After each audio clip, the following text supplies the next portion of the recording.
Boa noite, companheiros. É sempre uma alegria voltar a essa casa, como nós temos vindo pelo menos 2 vezes ao ano, e reencontrar amigos, conhecer outros, aproveitar esse longo período da viagem para algumas reflexões e observações de como é bom a gente morar na roça, porque o trânsito é rápido. Mas, quando nós adentramos uma casa espírita, quando nós começamos a estudar a doutrina, logo tomamos consciência de que o Espiritismo, sem dúvida nenhuma, é para nós o Consolador prometido por Jesus. Quanto a isso não há dúvidas. Mas o interessante a perceber, depois de algum tempo de dedicação à doutrina, é que quando nós começamos a viver a doutrina, ela se torna o felicitador, que nós nem imaginávamos encontrar ainda no caminho, já que nós temos sido tão fustigados pela ideia de que estamos num vale de lágrimas, de que estamos num planeta de provas, expiações e tal, aquela ideia do sofrimento, da amargura, como se fosse uma necessidade absoluta. E a doutrina vem nos mostrar, aqueles de nós espíritas, aqueles de nós que nos compenetrássemos mesmo do que a doutrina nos oferece, deveríamos andar sorrindo por aí o tempo todo. É claro que o pessoal ia achar que a gente estava doido e ia trancar no hospício, mas o espírita devia andar sempre com um grande sorriso nos lábios, porque nós temos tantos motivos para nos sentirmos felizes, para nos sabermos felizes, ainda que inseridos numa sociedade infeliz, ainda que enfrentando os nossos testes pessoais de evolução. Nós, ao conhecermos o que a doutrina nos oferece, não podemos nos sentir infelizes, a menos que não nos conscientizemos de que estamos aprendendo e busquemos a doutrina espírita como fazíamos atavicamente nas nossas outras romagens, buscando a religião, imaginando encontrar ali a salvação, a solução dos nossos problemas sem esforços. E a doutrina não faz isso. E enquanto a maioria da nossa sociedade se debate com os problemas, com as dúvidas, com as incertezas, com os conflitos íntimos e os conflitos externos, a doutrina espírita nos oferece as soluções para tudo que aí está, para todas as nossas dificuldades, desde as mais pequeninas, a dúvida sobre como agir numa determinada situação, serena em família, que talvez, se não for bem trabalhada, pode virar um conflito, até as grandes decisões sobre que rumo dar as nossas existências, que escolhas fazer em determinados momentos de dificuldade e de incertezas. E é exatamente isso, que além do aspecto consolador, tem o aspecto de nos trazer a certeza da felicidade. A primeira delas, talvez, é que nós ainda estamos encarnados no planeta de provas e expiações, mas não vai ser assim para sempre. Já é imensamente consolador e já incute em nós a esperança acima de tudo. Mas vejamos bem, na sociedade em que nós estamos, as dificuldades que ela enfrenta, a situação, a maneira de pensar, porque embora na maioria das sociedades, na maioria dos países, nós tenhamos a notícia de que são povos religiosos, de que são povos que acreditam que em si existe algo mais do que espírito, todos vivem realmente como se fossem espíritos. Nós vemos as criaturas atônitas, perturbadas, o anseio de não acabar, o anseio de não morrer, e aí vão tentando de todas as maneiras fugir do tempo, correr do envelhecimento como se isso fosse resolver o problema da extinção. Nenhum de nós, e exatamente isso é que aflige a grande maioria da nossa sociedade terrena, nenhum de nós quer ser finito, quer acabar. E aí os valores do materialismo, as propostas materialistas são tremendamente atormentadoras. Quem quer se extinguir? Quem vai levantar a mão? E o homem fica tentando se imortalizar, já que ele observa tantas vezes os ciclos de nascimento, crescimento e degradação do corpo físico, consequentemente da morte. Ele fica imaginando que para se colocar eterno, para não se extinguir, ele precisa se imortalizar em obras, em monumentos, em feitos. Quando na verdade não é nada disso. As obras dos monumentos também são deteriorados, os feitos são esquecidos, e as criaturas começam a caminhar também para essa noção de finitude, e é terrível. Quantas e quantas vezes nós temos criaturas que ficam insones imaginando que vai chegar a hora, né? Mesmo os mais materialistas, quando vem se aproximar aquele momento derradeiro, começam a perguntar: e agora o que vai ser? A propósito disso, nós conhecemos até uma história bastante pitoresca de um homem que botava as leis, um advogado daqueles dragões de fora, que conseguia ganhar tudo, que fazia o maior dos criminosos parecer um cordeirinho, mas sempre muito apegado à matéria, sempre muito desejoso do lucro material. Era a única coisa que lhe importava. Não interessava exatamente a justiça, mas a recompensa que ele receberia se conseguisse ganhar a causa para os seus clientes. E levou uma existência assim, apegado aos interesses da terra, a apenas experimentar o que os prazeres da sensualidade podiam oferecer. Mas, como qualquer um de nós, seu corpo foi envelhecendo, as doenças foram aparecendo, e estava ele já lá nos momentos finais, no leito de morte, agonizando, as criaturas esperando. De repente, não mais que de repente, ele pede urgentemente uma Bíblia e começa a ler com avidez. E as criaturas se surpreendem: mas como é que pode? Esse homem sempre foi tão materialista, agora se converte e diz: não, eu só estou procurando as brechas na lei para tentar negociar do lado de lá. Então são questões que, mesmo que nós digamos assim: eu não acredito em nada, morreu, acabou, quando chega perto começa a pensar: acabou mesmo? Será que eu vou me extinguir? Afinal de contas, o que é que eu sou? E aí surge o problema do ser, que nos aflige a todos, que atormenta os filósofos há tantos séculos. Afinal de contas, o que é que nós somos? Do ponto de vista materialista, nós somos o corpo físico, que tem o seu momento do nascimento, que se desenvolve, que nós podemos utilizar de diversas maneiras para obter satisfação pessoal, para realizar obras, para cuidar da família, mas que chega uma hora, esse corpo se extingue. E rigorosamente, do ponto de vista material, o ser que nós somos é só uma grande esponja embebida em água, porque é exatamente isso. Nós somos bolhas de água que caminham. 80% do nosso corpo é água. Então é muito pouco. Ou alguém está satisfeito em ser só um esponjão caminhante? Eu, pelo menos, não. Por mais que tenha volume de esponja, a gente quer perder para poder ficar, né, mais interessado nas coisas que a vida oferece. E aí vem os filósofos, então, e começam a chamar a nossa atenção. E isso é tão interessante.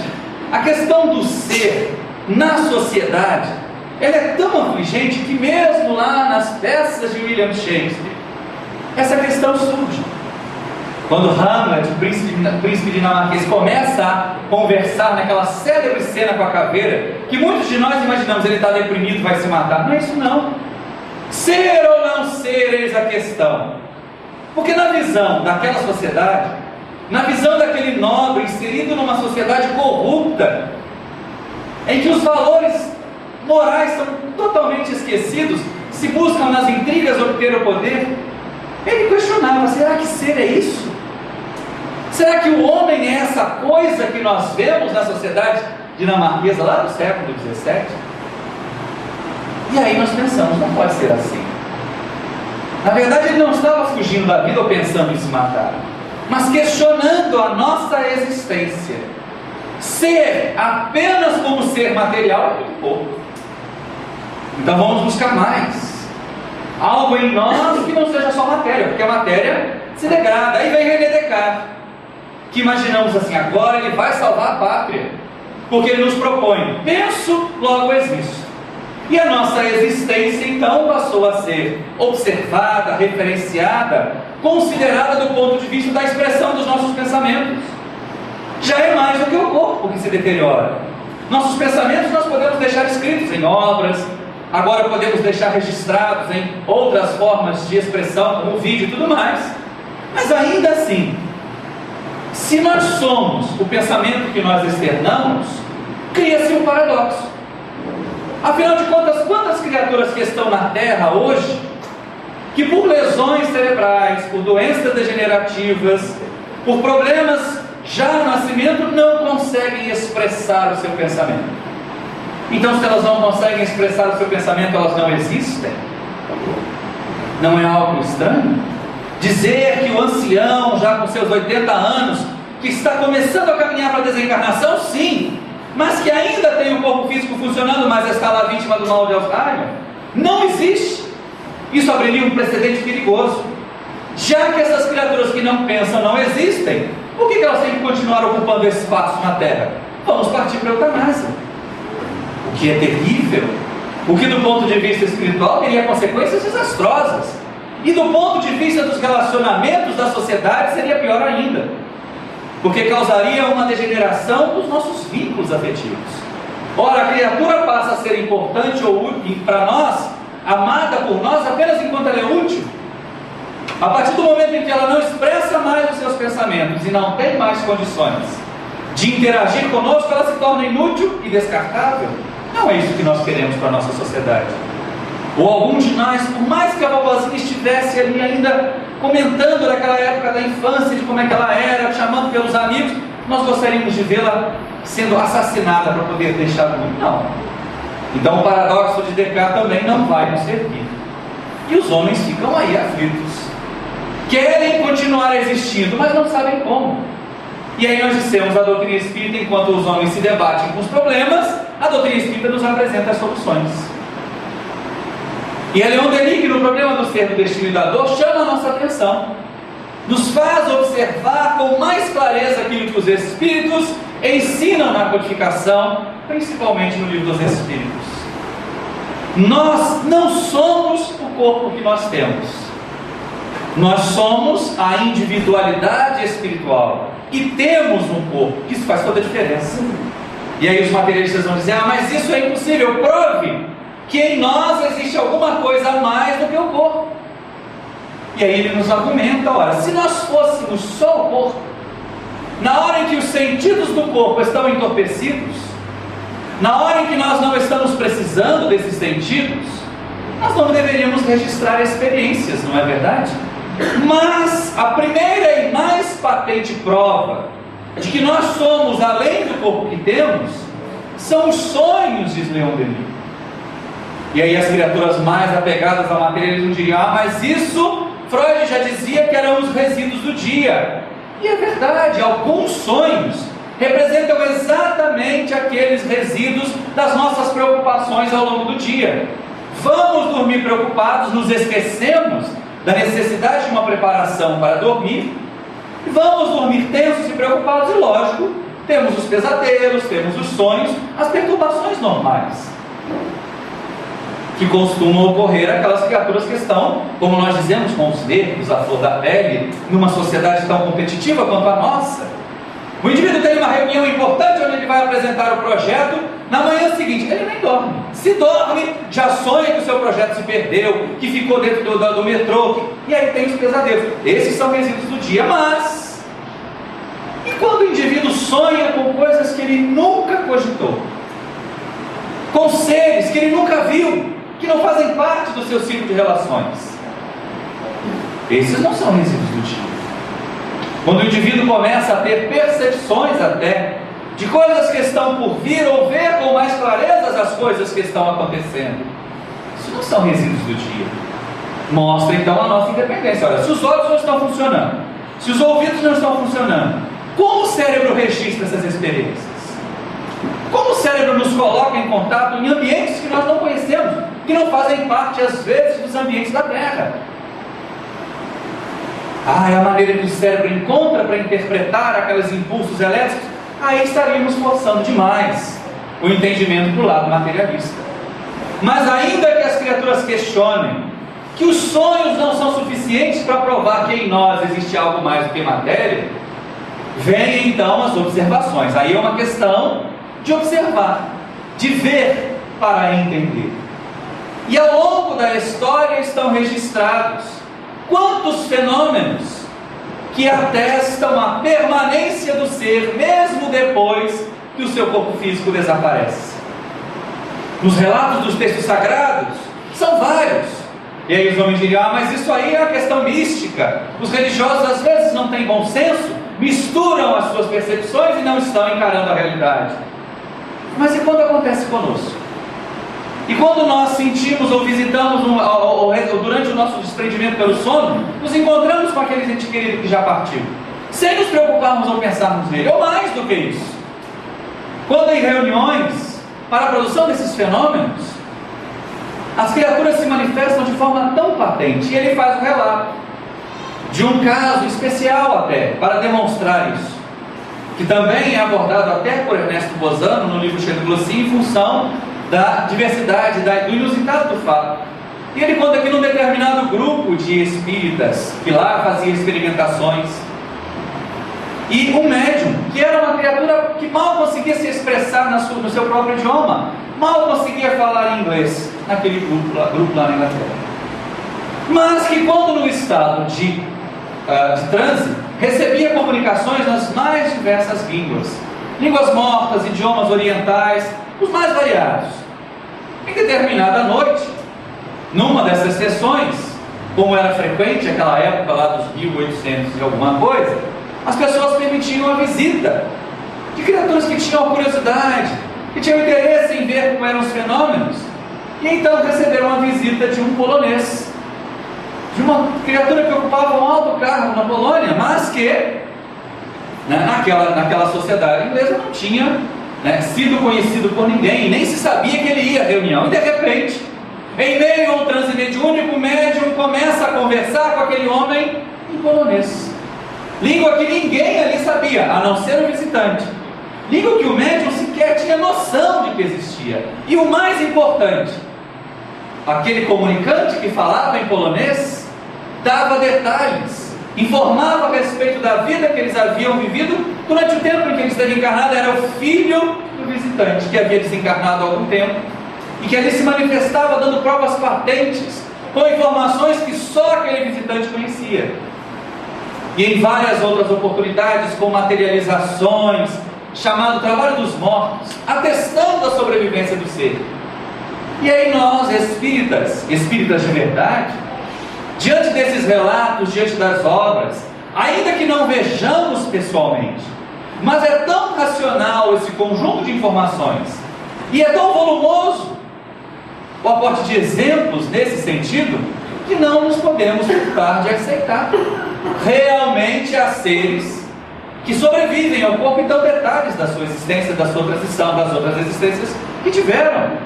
E para nós então está resolvido o problema do ser.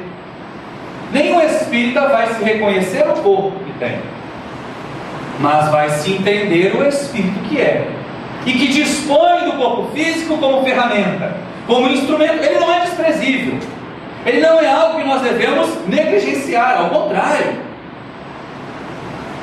Os próprios amigos espirituais nos informam no Evangelho segundo o Espiritismo, capítulo 17, que nós precisamos cuidar do corpo e do espírito, porque o corpo é um instrumento para o progresso do espírito enquanto ele está internado na terra. Mas isso já é o suficiente para que nós não tenhamos receio, que a ideia da extinção do corpo físico não nos cause angústia, não nos cause ansiedade, que a ideia da extinção do corpo físico de um ente querido não nos faça entrar em depressão. E se nós realmente tivermos coragem de viver como espíritas que entendem o espiritismo, essa percepção da desencarnação como uma simples troca de vestimenta já vai nos deixar bastante consolados, desde que vivamos realmente como espíritas. Porque muitos de nós dizem: eu entendo, eu sou espírita, reencarnação, mas aí quando o filho fica doente, ou quando algum parente tem doença terminal, se desespera, briga com os amigos espirituais, você não curou, e vai procurar tudo que é solução material ou até as místicas para tentar curar corpos que já não aguentam mais ficar na terra. E aí a questão é: será que, cientes da resposta, da solução para o problema do ser, nós a estamos usando em nossas vidas? Nós estamos vivendo como espíritos imortais? Ou estamos vivendo apenas como seres materiais que sabem, mas que não sentem que são imortais? Somos apegados excessivamente às coisas? Ou já entendemos que elas são para nosso usufruto e depois vão ficar por aqui? Os antigos têm um ditado muito inteligente nesse sentido: caixão não tem gaveta, não é, gente? Então não adianta ficar preso às coisas materiais, porque depois que vier o desenlace não dá para levar junto. Nós temos que buscar então os tesouros que nós poderíamos levar com o ser que nós somos. Ótimo! Solvido um dos grandes problemas que aflige a humanidade, o ser. Nós já sabemos que somos imortais, mas e daí? Só saber que nós não vamos morrer será suficiente? Se fosse suficiente, todas as outras religiões já teriam resolvido as angústias da sociedade, porque todas elas dizem que nós somos imortais. Todas elas estabelecem um destino para as criaturas depois da existência na matéria. Mas por que nós ainda estamos tão aflitos e preocupados com o que vem depois? Para onde é que eu vou? Já que eu não vou morrer, para onde é que eu vou? Quantas criaturas se perguntam isso? Mesmo aquelas que se dizem fiéis, seguidores de uma determinada doutrina religiosa. Mesmo nós espíritas. Eu vou para nosso lar depois de encarnar. Isso vai dar uma superpopulação numa colônia. Então tantas outras, não?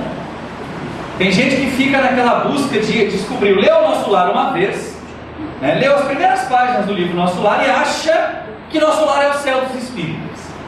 E aí resolve que quando desencarnar quer ir para Nosso Lar. E aí começa então a fazer as buscas. Eu já descobri que lá eles trabalham ganham bônus hora. Então tem um caderninho, olha, eu dei 50 passes esse mês, visitei não sei quantos enfermos para chegar lá e negociar, né? A reforma agrária de Nosso Lar deve estar fazendo alguns loteamentos assim, casas populares para aqueles que trabalharam dando passe na terra. Não vai funcionar desse jeito. Não é mesmo para nós, o para onde vamos depois continua sendo uma questão importante. E mais, mesmo as criaturas que não conhecem o que a doutrina espírita nos informa, perguntam: e o antes? De onde nós viemos? O que é que nós estamos fazendo aqui? Até hoje os filósofos não resolveram essa questão. E para onde nós vamos? Principalmente o para onde nós vamos. Se nós fôssemos traduzir isso em mineirês, as pessoas iam ficar com Dom Covim e Procovô, né? Mas a gente está no Rio de Janeiro. Então a ideia é: será que eu realmente existia antes do corpo físico? O problema do ser e a solução apresentada pela doutrina espírita mostram a solução disso. Mas e o depois? O que dizem as outras doutrinas a respeito do nosso depois? As doutrinas salvacionistas dizem: vamos viver, vamos realizar as nossas atividades, vamos cumprir todos os preceitos da nossa religião, e depois vem o juízo final. Aqueles que compartilhavam daquela religião vão para o céu, os outros vão para o inferno. E aí todo mundo condena os adversários, ou os desconhecidos, ou aqueles que não são seus confrades, ao inferno, porque não pensam igual.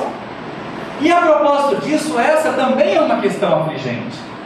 Esse destino que é apresentado após a morte do corpo físico, como uma solução definitiva, como a última morada, ele nos aflige. Porque pensemos bem, como é o céu que eles pintam para nós? Vamos viver bem, vamos ser bem comportados, vamos ser julgados, vamos para o paraíso. Aí o paraíso é o quê? Nuvenzinha, fofinho, né? Anjinho tocando harpinha o tempo todo, sem ter nada para fazer, um marasmo danado. Isso é inferno, não é o céu? É por isso que muita gente hoje está preferindo o inferno. Porque lá pelo menos tem que fugir do capeta, tem que correr do fogo, né? É mais interessante, é mais animada a vida do inferno que a vida do céu, segundo nos apresentam as religiões tradicionais. Mas não é isso que satisfaz a criatura. Nós ficamos insatisfeitos mesmo com essa ideia, principalmente porque também nos aflige a ideia da separação. Ora, tudo bem, nós não vamos morrer, nem eu, nem a pessoa que eu amo, nem eu, nem os meus filhos. Tá bom, e nós vamos ter um destino. E vai que acontece de uma turma ir para o céu e a outra ir para o inferno. Como é que a gente fica? Separado para sempre? Pela eternidade inteira acabou o amor, então não faz sentido amar. Porque nós corremos o risco de amar e depois sofrer uma separação eterna. Se as separações na terra já causam sofrimento, já enchem os consultórios dos psicólogos, que dirá essa separação eterna então com o juízo final? Não nos cabe isso. E aí ficamos aflitos, mas como vai ser? Como vai ser o amanhã? Como vai ser o meu destino? Até samba popular ficou assim, né? A cigana leu o meu destino, eu sonhei, bola de cristal, jogo de búzios, cartomante. Eu sempre perguntei, mas nunca achou a resposta. Foi muito interessante lá na hora da música popular, mas a resposta não tem. Até porque a doutrina espírita depois vai nos dizer, como doutrina de responsabilidade, que o nosso destino é responsabilidade nossa. Ele está em nossas mãos. Só depende de nós, que também é uma música muito mais suave, que mostra que esse mundo tem jeito, que a vida vai sobreviver sim, mas que nós temos que fazer a nossa parte. Em doutrina espírita nós aprendemos que o destino, o meu amanhã, o meu futuro, o que eu vou experimentar depois da existência no corpo físico é diretamente relacionado àquilo que eu fiz e que eu faço enquanto estou aqui na Terra. Então, se eu ajo de maneira apegada às questões materiais, ainda é muito egoísta, ao encontrar-me com a minha realidade espiritual, eu vou estar infeliz. E vai ser o destino que eu construí para mim mesmo. Se eu agir de uma forma mais desprendida, abnegada, compreendendo todas as questões que nos vinculam como fraternidade, como criaturas, filhos de um mesmo Deus. E por isso mesmo eu aprendi a viver respeitando e fazendo-me respeitar. É lógico que eu vou criar ou construir para mim um destino de mais paz, de mais felicidade. Porque nós precisamos pensar nisso também. Precisamos entender, porque muitas vezes nós destacamos que os grandes missionários foram sempre muito sofredores, muito sacrificados, mas do nosso ponto de vista material, os corpos eram doentes, algumas vezes eram perseguidos, mas nós não somos capazes de perceber ainda, de aquilatar toda a felicidade que eles experimentaram vivendo da maneira como viveram. Isso o próprio Chico Xavier falava para nós. Quem consegue acesso àqueles DVDs do Pinga Fogo, ele fala lá: eu sou muito feliz, eu vivi muito feliz. Em todas as entrevistas ele sempre se colocou como muito feliz, apesar de todas as enfermidades. O corpo é transitório. Ele se sabia espírito, ele se sabia imortal, ele sabia qual era o destino e que estava construindo o próprio destino, assim como nós também. E olha que coisa interessante, como essa percepção de que o destino que nos aguarda é responsabilidade nossa, é função das nossas ações, e mais do que isso, que não está na Terra, no planeta, nas questões materiais, mas na vida de ser espiritual que nós somos, e aí juntamos as duas soluções, do problema do ser e do problema do destino, nós passamos a ver a vida na Terra como uma experiência, como um aprendizado, e apenas isso. E isso já representa então na sociedade um alívio imenso de tensões, porque as criaturas que se compenetrarem verdadeiramente disso não buscarão ser os melhores, porque para ser melhor eu tenho que ser melhor que alguém, eu tenho que superar o outro, e aí certamente vai aparecer outro alguém que é melhor do que eu em alguma coisa, porque nenhum de nós consegue ser o melhor em tudo. E aí, lógico, vem a frustração, vem o sofrimento, vem a competição. A competição é característica de criaturas que não conseguem vislumbrar o destino na vida espiritual, o seu futuro como um ser que continua vivendo com o espírito, com os valores do espírito. E aí elas competem entre si, vendem a alma, diríamos, passam por cima de todo mundo para galgar determinada posição no emprego. E aí depois que alcançam a promoção ficam preocupadas porque alguém deve estar de olho no carro delas, porque alguém pode fazer alguma trapaça como ela mesma fez para chegar naquela posição. E aqueles que veem o futuro com a realidade espiritual, com a proposta que a doutrina espírita nos traz, trabalham pelos valores do espírito e usam os valores da matéria para continuar o seu aprendizado espiritual. É completamente diferente. As conquistas materiais, a fortuna, mesmo os títulos acadêmicos, são tão insignificantes em relação à nossa destinação como seres espirituais. Numa das histórias do Parábolas de Boa Noite, nós temos um caso que relata bem isso. Porque às vezes nós não levamos vidas desregradas, não somos desonestos, somos até respeitáveis na nossa sociedade, mas ainda vivemos com os olhos focados apenas na vida material. E conta-se então, numa dessas histórias, que um homem havia se dedicado à ciência durante um longo período da sua vida. Havia feito grandes conquistas, grandes descobertas. A sua casa mais parecia parecia uma mistura de biblioteca com laboratório. Tantos papéis, pergaminhos, textos antigos, esboços de novas descobertas. Mas mesmo assim, depois de tantos anos, mais de 30 anos dedicado às ciências, esse nobre doutor se sentia vazio, se sentia infeliz. E ao olhar aquilo tudo, ao ver as pilhas de artigos publicados, ele pensava, mas que? Dentro de alguns anos eu vou morrer, e vão se esquecer de tudo que eu fiz. Dentro de algum tempo, outros cientistas virão e dirão que aquilo que eu descobri não tem mais valor. De que terá valido a pena então viver? E se sentia cada vez mais entristecido com essa realidade. Mas como muitos de nós, esse homem sábio também, para as coisas da terra, não tinha ímpetos de provocar mudanças na sua própria vida. Nós às vezes constatamos com facilidade que a nossa vida não está satisfatória, mas não temos coragem de mudar a nossa rotina, de sair da mesmice. E ele continuava assim. Certa manhã, quando esse homem estudava em profundidade, alguém bateu à porta da sua casa, e ele, aborrecido, sentindo-se desrespeitado no seu horário de trabalhar, no seu horário de buscar o conhecimento, foi atender a porta, imaginando quem seria a criatura ousada que se atrevia a interromper. E ele ficou mais aborrecido ainda quando ele abriu a porta e não viu ninguém, imaginando que tivesse sido algum trote, até que finalmente uma espécie de gemido, um chorinho fino fez que ele baixasse os olhos.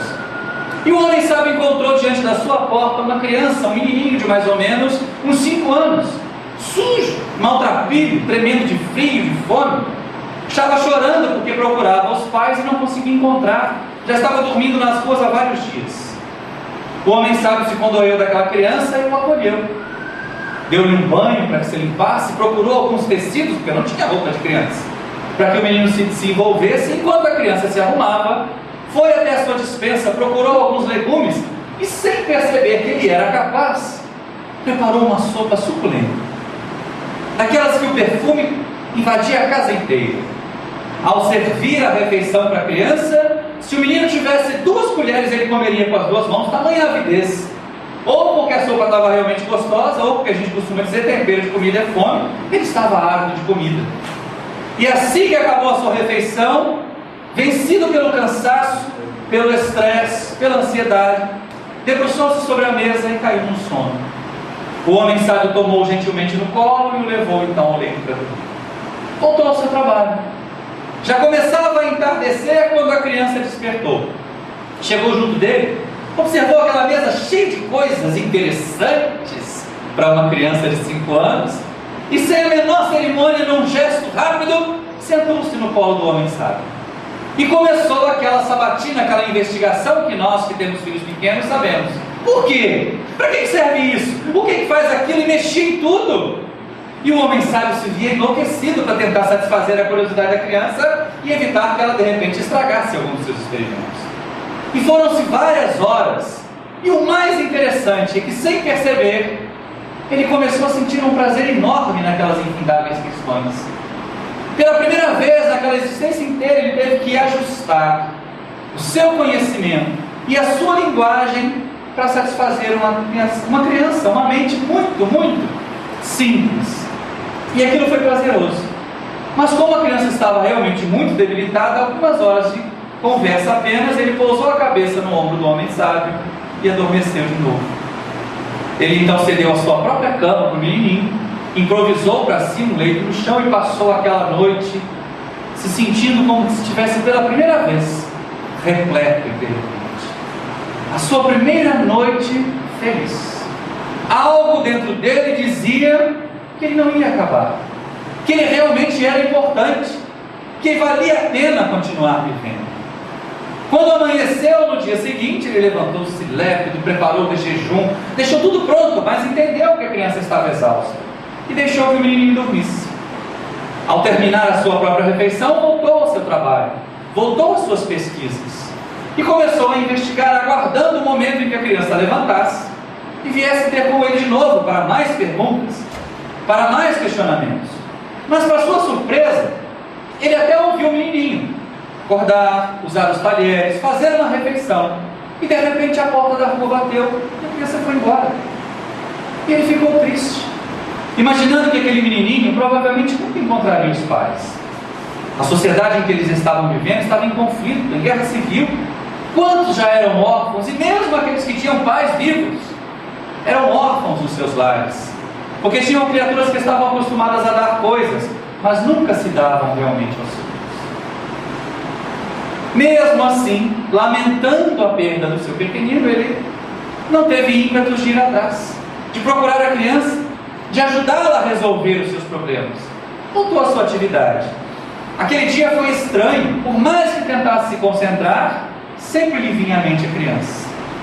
Já chegava tarde mais uma vez, quando de repente alguém bate a porta, e desta vez sem nenhuma preocupação, ele levantou, ansioso, talvez fosse o menininho, talvez não tivesse encontrado os seus pais e voltasse em busca de abrigo.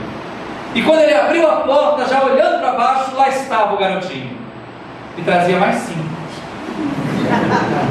E o homem sábio olhou espantado e disse: mas como? Por que você os trouxe? E ele sorrindo disse: ora, eles compartilharam comigo o frio e a fome em todas as outras noites que eu estive na rua. Como eu poderia ficar aqui, com a sua casa tão confortável, com a sua sopa tão gostosa, com as suas histórias tão interessantes, e meus amiguinhos lá na rua? Eles podem ficar? O homem sábio deixou que as lágrimas corressem e acolheu os 6 filhos que a vida lhe dava, e finalmente encontrou um sentido para continuar vivendo. Encontrou motivos para desenhar um novo destino para si mesmo e para aqueles seres que agora precisavam da sua ajuda e do seu amparo. Nós somos senhores do nosso destino. Resolvemos os problemas dizendo: quero mudar, farei esforços para mudar, buscarei ajuda para mudar quando eu não conseguir forças suficientes, mas eu sei que eu posso mudar. Não está escrito nas estrelas, não há fatalidade. Eu vou definir para a minha vida se eu quero ser feliz ou se eu quero ser desgraçado. E aí solvemos mais um problema dos que afligem a grande massa. Já sabemos que não morremos, está resolvido o problema do ser. Já sabemos que o que seremos, para onde iremos, o que acontecerá conosco, o nosso destino está em nossas mãos. É responsabilidade exclusivamente nossa. O que é extremamente importante, passamos a ser controladores do nosso futuro. Não precisamos ficar intimidados, temerosos, mas ainda há algo interessante. Sejamos ateus, materialistas, espíritas, espiritualistas, há um problema que nos assola a todos, que ainda estamos encarnados no planeta de provas e expiações. Alguma criatura aqui dentre nós poderia levantar as mãos hoje e dizer: eu nunca sofri, eu nunca tive um dissabor, nem que fosse uma dor de cabeça, nem que fosse 2 horas no engarrafamento? Não, certamente que não. A dor, ela é bastante democrática nesse sentido, ela nos atinge a todos, ao rico, ao pobre, ao sadio, ao doente, ao belo, ao feio, ao magro, ao gordo. Todos nós, se fizermos uma reflexão a respeito do nosso viver, vamos perceber que temos sim algum motivo para falar: esse dia eu sofri, nessa ocasião eu tive vontade de chorar e chorei, se foi o caso. Então a dor é, sem dúvida nenhuma, um problema que nos aflige a todos. Mas então por que da dor? E aí nós temos que ter a cautela para não nos deixarmos envolver por concepções que ainda trazem a conotação de nos tornar dependentes.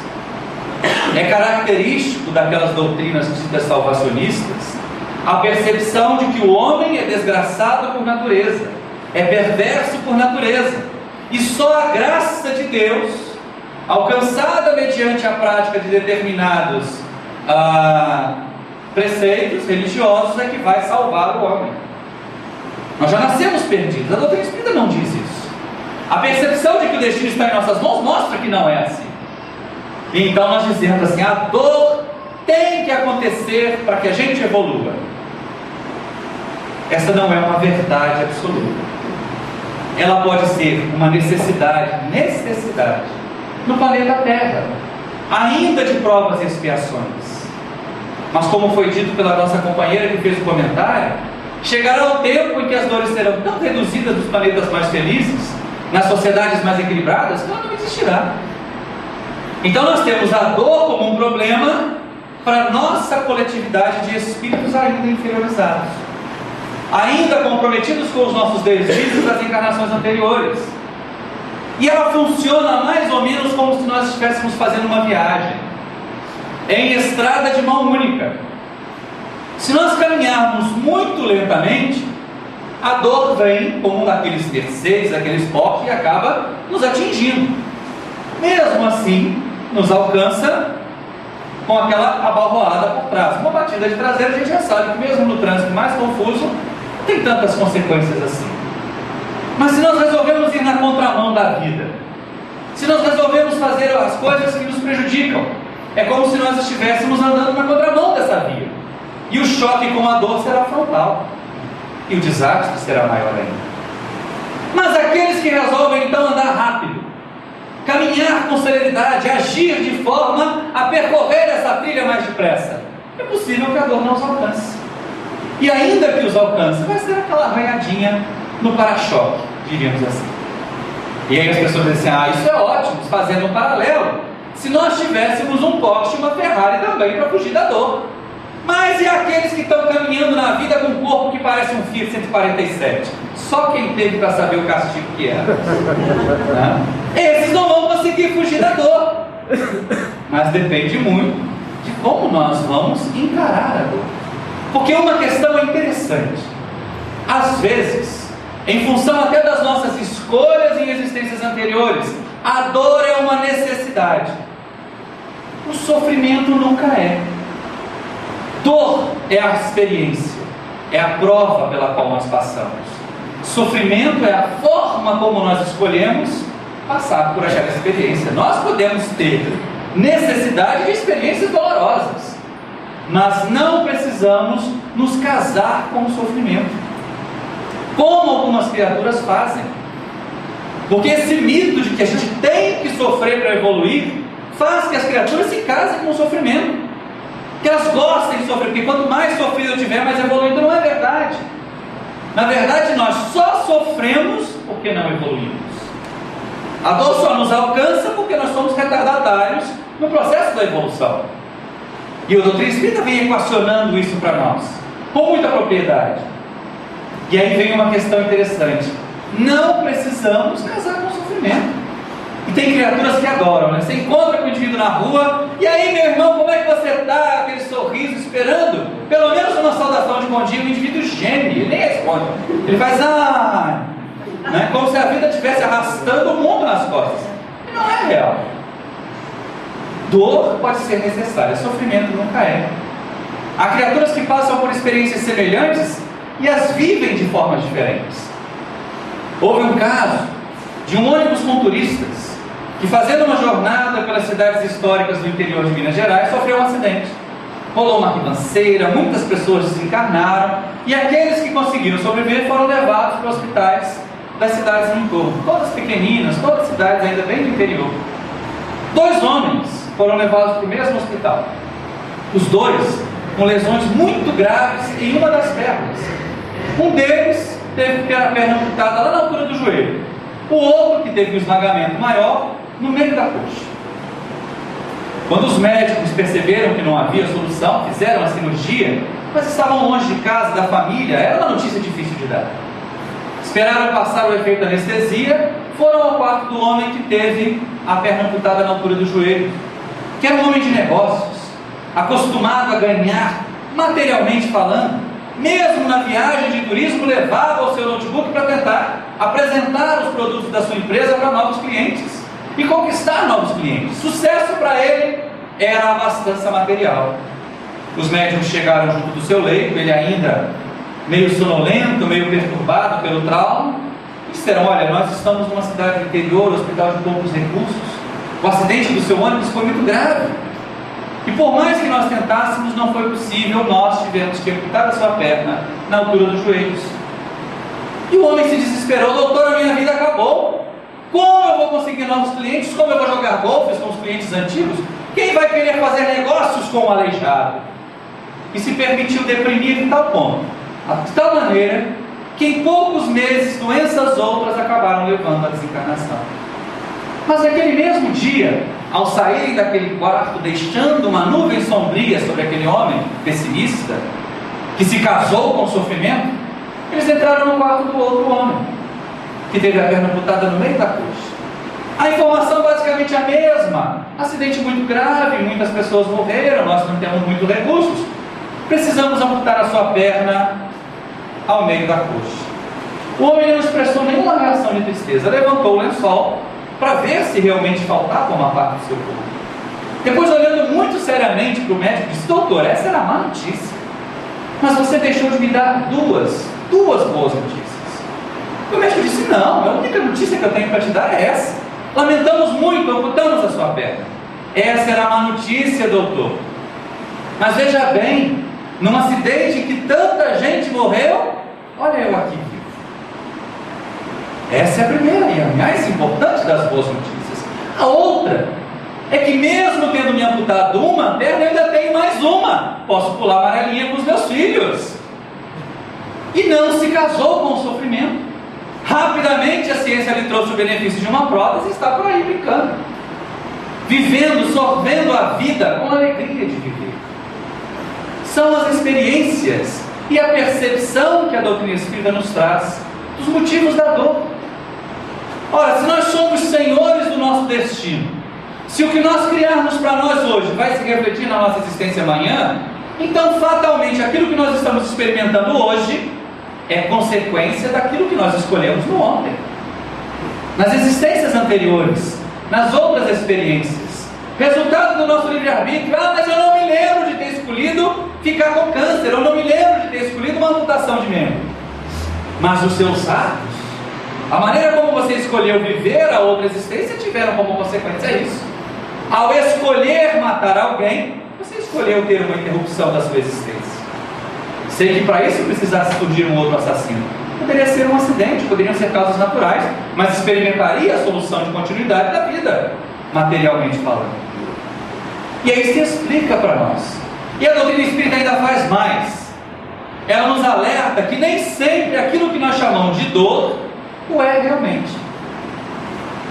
Na maioria dos casos, as nossas experiências, aquelas que nos pressionam, aquelas que nos causam desconforto e incômodo, têm a exclusiva finalidade de nos tirar da acomodação, da mesmice, do estado de estagnação em que às vezes ficamos. São testes para avaliar o quanto nós já progredimos. Quanta gente diz assim: amanhã eu tenho que acordar às 6 horas da manhã para trabalhar. Então o trabalho para ela é uma dor, é uma prova difícil. Vai reclamar do patrão, vai reclamar da remuneração. Mas, se nós encararmos o trabalho como uma oportunidade de viver, de conquistar aquilo que nós precisamos e também de cooperar para o crescimento da nossa sociedade, o trabalho deixa de ser uma dor. Se nós conseguirmos a alegria de encarar o trabalho como prazer, a vida vai se tornar muito mais fácil, muito mais tranquila. Alguns de nós temos essa felicidade.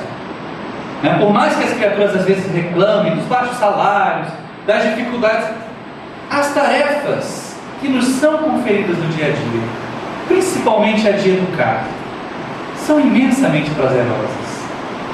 Quando a gente parte para o trabalho, é a ideia de que assim, eu estou recebendo para fazer alguma coisa que me diverte. E realmente a sala de aula é o nosso parque de diversões. E é bom que assim seja nas diversas atividades. Eu vou trabalhar no hospital, vou ver tanta gente sofrendo. Não, ao contrário. A enfermaria, o pronto-socorro é a oportunidade que nós estamos tendo de diminuir o sofrimento. Porque se a gente não estivesse ali, o outro sofreria muito mais. O acidentado não teria o analgésico, não teria o curativo. Então nós estamos ajudando o mundo a ficar mais feliz e mais belo. São os valores que nos são apresentados pela doutrina espírita. E aí pronto, solvemos os 3 mais afligentes problemas da humanidade. Encontramos as razões e os porquês da dor. Sabemos que somos responsáveis pelo nosso destino. E principalmente entendemos que não vamos nos extinguir, não vamos acabar. Sabemos o que somos e quem somos. E diante disso, cabe ainda uma pergunta. Ora, Se a doutrina espírita nos apresenta todas essas soluções da vida, por que é que ainda tem tanto espírita triste, choroso e deprimido? Por que é que no atendimento fraterno, às vezes nós ficamos ouvindo as criaturas falarem das dores que os outros causam a elas, durante horas até, e elas não conseguem relatar nada de bom que lhes tenha acontecido? E quando a gente pergunta assim, mas na sua vida nunca teve nada de muito bom, nada de alegria? Não, a minha vida sempre foi triste. Aí o indivíduo chegou no centro dirigindo um carro de último tipo, né? Embora esteja separado, esteja vivendo longe, ele tem lá os seus filhos, teve a mãe que cuidou dele. Será que nada disso foi motivo para ser feliz? E aí é o nosso vício pessimista. Olhar a vida com otimismo é a proposta da doutrina espírita, porque se nós resolvermos enxergar a existência e o mundo com os óculos cinzas do pessimismo, tudo vai ser feio, tudo vai ser desagradável na nossa vida. Aí a gente vai ter motivo para gemer quando alguém passar e perguntar, tudo bem? A gente vai dizer, ai. Mas se nós resolvermos usar os óculos coloridos do otimismo, mesmo as situações dolorosas vão ter uma ou outra faceta que nos trará motivos de alegria. Nossa, tive um acidente, deu perda total no carro, mas não deu perda total no corpo. Não é verdade? E quantas vezes a gente não passa por essas experiências? E a nossa mania de ficar queixando, de ficar reclamando, de ficar perguntando, por que Deus fez isso comigo? Não foi Deus que fez, somos nós que escolhemos. Deus fez as leis que regem a nossa evolução. Então ser otimista é uma necessidade. E como é que nós escolhemos viver? E é tão interessante, essa é uma opção que nós podemos fazer todos os dias, a toda hora, diante de todas as situações da vida. Nós podemos escolher ser otimistas ou ser pessimistas, desde as coisas mais simples, as mais insignificantes, até as mais grandiosas. Se nós escolhermos ser pessimistas, elas parecerão piores do que verdadeiramente são. Se nós escolhermos ser otimistas, elas vão ser melhores. Vamos ver alguns exemplos? Olha só que coisa interessante. O simples despertar. Para o pessimista e para o otimista são experiências totalmente diferentes. O indivíduo coloca lá o seu celular, o despertador para acordar na hora de ir para o trabalho. A gente lá na roça consegue ouvir o galo ainda. Aqui a gente tem que botar o celular, ouvir a buzina do caminhão que começa a manobrar às 6 horas da manhã na nossa janela. Mas está lá para despertar, porque aquele é o horário de levantar para trabalhar. Isso é um fato. É possível fugir dele? Não. Mas nós podemos encará-lo com pessimismo ou com otimismo. O pessimista, ao ouvir o galo cantar lá na roça, diz, ah, bicho desgraçado. Já fica imaginando o coitado do galinho rodando lá naquelas televisões de cachorro, fazer galeta no domingo, que a padaria coloca. Quando toca o celular, tem vontade de ter um martelo debaixo da cama para dar uma martelada no despertador e acorda mal-humorado. Pronto, mais um dia. Nem abre o olho, porque ele está desagradado, desconfortável, porque tem que acordar. E a gente sabe bem o que acontece com aqueles de nós que acordamos assim, sem abrir o olho, ainda não querendo sair da cama, como se tivesse um velcro no pijama, que o colchão sai colado nas costas da gente. A primeira coisa que o indivíduo pessimista que não abre o olho para acordar tem de manhã é um encontro fraterno do dedo mindinho com o pé da cama. Aí ele sai sentindo aquela dor que quase tira a alma do lugar, né? Ai, que coisa, eu falei que esse dia ia ser terrível. Aí consegue finalmente entrar no banheiro depois de bater com a testa na quina da porta, e sente aquela coisa gelada debaixo da mão, é lavatório, abre os olhos e olha para aquela imagem assim, tem que é? Está olhando para quem? Ele não gosta nem dele mesmo. Essa criatura pode ter um dia feliz? Pode ter um dia bom? Não pode. E o otimista, como é que levanta? Às vezes antes do galo cantar.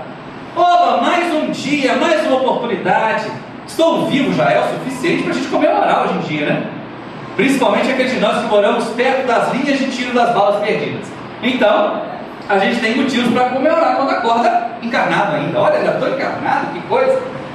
E sai feliz, saltitante. Quando ele chega diante do espelho, ele está bonito hoje, hein? Não se importa. Se o cabelo está desgrenhado, se está meio corrido de baba durante a noite, ele se ama, então ele vai se ver lindo. Ele vai se achar maravilhoso e o dia vai ser maravilhoso. É a escolha que a criatura fez. É a escolha que nós podemos fazer. O quanto nós nos amamos para nos dar bom dia de manhã no espelho, para sorrir para a imagem que a gente tem. Não interessa, passou creme de abacate à noite. Não, o pessoal descobriu, as indústrias de cosméticos descobriram duas coisas importantes. Nós não gostamos de nós. E tem um monte de egípcio reencarnado. Então, as pessoas se embalsamam à noite para dormir. É creme para ruga em cima do olho, creme para ruga debaixo do olho, creme para o cotovelo cáspero, creme para a mão, creme para a perna, creme para isso, creme para aquilo, depois forra antiderrapante no colchão. Então acorda às vezes com o rosto verde, né? Tá lá o creme de abacate que ficou, de pepino, o que foi? Mas ela tá linda! Ela dá aquele sorriso com aquela tudo, acha que cai em cima daquilo, mas ela acha que tá lindo! Porque ela vai acordar muito mais bonita. E ele também. São otimistas, gostam de viver. Nós gostamos de viver diante de tudo que a doutrina nos oferece para viver a nossa vida com alegria, com otimismo. Ou ficamos achando que o dia vai ser ruim? Até o clima é observado de maneira diferente pelo otimista e pelo pessimista. É ou não é? Nós acordamos às vezes, Rio de Janeiro, normalmente nós acordamos, o céu está limpinho, azul, brilhante. O pessimista olha para cima e diz: pronto, vai ser um calor infernal. Eu vou ficar meia hora no ponto do ônibus, vai ter uma poça de mim, de tão derretido que eu fiquei. Vai ter um dia péssimo. Aí justamente naquele dia tem engarrafamento, tem passeata, tem alguma coisa que ele atrasa 3 horas para chegar do trabalho e tal. Ele saiu de casa procurando um dia péssimo. O otimista não. O dia está ensolarado, o céu está limpo, que lindo! Parece os olhos da minha amada engastados no céu, azul, brilhante. É a oportunidade de viver e ver o brilho e as cores do mundo à minha volta. E tem um dia feliz. Ah, mas e se não for um dia ensolarado? A gente tem razão de ficar triste? Também não tem. O pessimista tem. Ele acorda, dá aquela garoinha gostosa, né, que convida a ficar mais uns 10, 15 minutos na cama. Aí ele olha assim: pronto, eu sabia. Foi só lavar o carro ontem e choveu. Né? O mecanismo da gente fazer chover, os índios faziam dança da chuva. A gente no Rio de Janeiro lava carro. Lavou o carro, chove. É natural que aconteça assim. E aí o pessimista fica: eu até sabia, porque eu lavei o carro. Na hora que eu passar, vai passar um ônibus, vai jogar lama. E joga. Porque ele saiu de casa pensando que ia encontrar um buraco, com lama, com tudo. Ele tem um dia horroroso. O otimista não: opa, vai ser um dia mais fresquinho, não vou suar, as plantinhas vão estar sendo regadas, o ar vai estar mais limpo. Quando passar a chuva, eu vou conseguir sentir o perfume das flores que o vento vai trazer para mim. E muito mais tranquilamente. E vive muito bem. E escolher viver bem ou viver mal não depende especificamente do nosso estado de saúde, da nossa idade, da beleza do nosso corpo ou coisa parecida. Encerrando a nossa tarefa, nós temos uma recordação muito querida, que também é uma das histórias do Parábola de Boa Noite, e uma pessoa que Gilson Gilberto deve ter conhecido bastante, a Valentina, ali de Curupaiti. Nós até já contamos essa história numa outra oportunidade, mas ela é cabível. E pessoas que escolhem ver a vida com outros olhos. Essa criatura foi paciente da colônia de cancerianos aqui em Curupaiti durante muitos anos. Nós a conhecemos no setor psiquiátrico. As pessoas achavam que ela não era, que ela era louca, mas na verdade ela era muito mais lúcida do que todos nós juntos. E sempre recebia as caravanas com alegria. Nos apresentava os seus gatos, os filhotes dos seus gatos, os filhotes dos filhotes dos seus gatos, que ficavam procriando ali no seu currículo, mas sempre alegre, sempre feliz. À medida que o tempo foi passando, lógico, o seu corpo físico foi se debilitando, foi se enfraquecendo. Nosso primeiro contato com a Valentina foi em 87. Já por volta de 99, ela estava muito frágil, muito fraca, nem se sentava mais no leito, quando a caravana chegava. E normalmente as caravanas levavam violão, alguns jovens barulhentos, jovens animados, e é muito bom compartilhar esse tipo de trabalho com os nossos jovens, porque eles levam a alegria de viver deles para onde eles forem, e já são trabalhadores do movimento espírita. E numa desses setembros, lá por volta de 1999, nós chegamos de manhã, um domingo de manhã, para a caravana, todo mundo entrando no setor psiquiátrico, conversando, visitando, e de repente a turma se aglomera no quarto de Valentina. E ela lá frágil, mesmo assim esboçando seu sorriso, já com uma boca sem dentes, os olhos já meio mortos. E havia na nossa caravana um rapazinho, mais ou menos 18 anos naquela época difícil de vestibular, e ele mesmo sempre foi uma criatura mais tristezinha, mais depressiva, achava que a vida não era legal, se achava feio, se achava gordo, se achava incapaz de passar no vestibular para medicina, olha só que desafio, e vivia sempre muito silencioso, muito tímido. E naquele movimento que os jovens fazem, acabaram empurrando o jovem para junto da cama de Valentina, e quando ele esbarrou, ela sentiu uma presença. Virou-se para ele e disse: então, meu filho, tudo bem? E ele, muito aflito, já estudando para o vestibular, ele disse: é, assim mesmo, é. Nós não conseguimos entender até hoje, lá se vão 11 anos, nós não conseguimos entender. Aquela mulher frágil, quase esqueleto, fez um movimento com o tronco e conseguiu sentar na cama. Sem enxergar, ela conseguiu buscar com as suas mãos as mãos dele, puxou para mais perto. E com olhos mortos, mas que enxergavam a alma, disse: não, meu filho, de jeito nenhum, a vida é linda, a vida é tão linda que nós deveríamos ficar de pé, bater palmas para ela e pedir bis. E aí todo mundo fez um silêncio respeitosíssimo naquele quarto. E a nossa pergunta era: quem era o louco naquele quarto?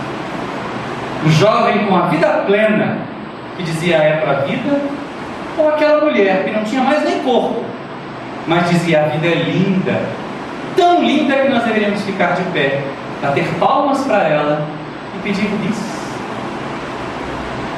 Que bom que Valentina encara a vida assim. Que bom que nós podemos encarar a vida assim. Será que nós somos capazes? Há uma nota importante. O nosso jovem amigo passou no vestibular, conseguiu se formar em medicina, trabalha numa UPA lá em Santa Cruz e nunca mais disse é para a vida. Ainda não é a pessoa mais expansiva do mundo, mas dizer é para a vida ele não disse. Gastou um tempo precioso para aprender, e nós podemos aprender também. Será que amanhã nós vamos despertar nas nossas casas, no conforto das nossas camas, e dizer, como Valentina: a vida é linda, a vida é tão linda que nós estamos de pé, batamos palmas para ela e vamos esperar o momento do bis. Muita paz a todos. Muito obrigado.